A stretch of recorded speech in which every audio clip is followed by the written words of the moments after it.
आप इस वीडियो में कर्ण की उदारता कहानी के बारे में जानेंगे। कहानी इस प्रकार है। कर्ण की उदारता। एक बार भगवान श्री कृष्ण पांडवों के साथ बातचीत कर रहे थे। भगवान उस समय कर्ण की उदारता की बार बार प्रशंसा करते थे। यह बात अर्जुन को अच्छी नहीं लगी। अर्जुन ने कहा, श्याम सुंदर, हमारे बड़े भाई धर्मराज जी से बढ़कर उदार तो कोई है नहीं, फिर आप उनके सामने कर्ण की इतनी प्रशंसा क्यों करते हैं?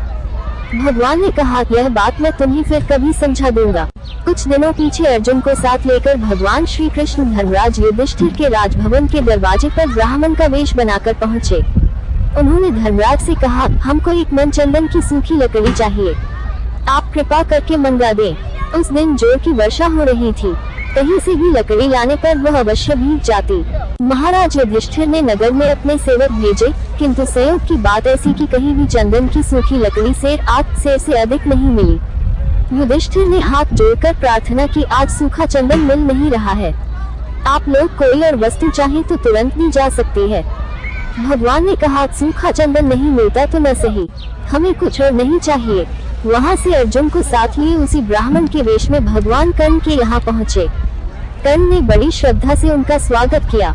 भगवान ने कहा, हमें इसी समय एक मन सूखी लकड़ी चाहिए।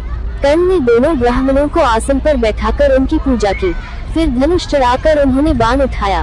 बाण मारकर कर्ण ने अपने सुंदर महल के मूल्यवान किवाड़, चौखटे, पलंग आदि तोड़ डाले और लकड़ियों का ढेर लगा दिया। सब लकड़ियां चंदन की थीं। यह देखकर भगवान ने कर्ण से कहा, तुमने सूखी लकड़ियों के लिए इतनी मूल्यवान वस्तुएं क्यों नष्ट की?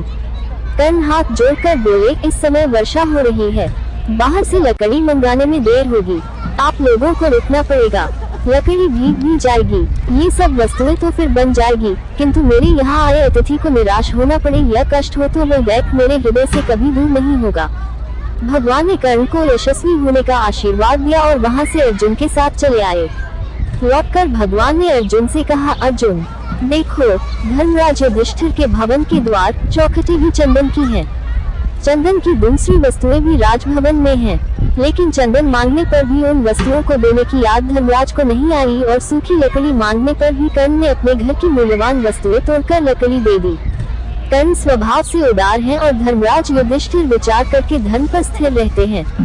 मैं इसी से कर्ण की प्रशंसा करता हूँ।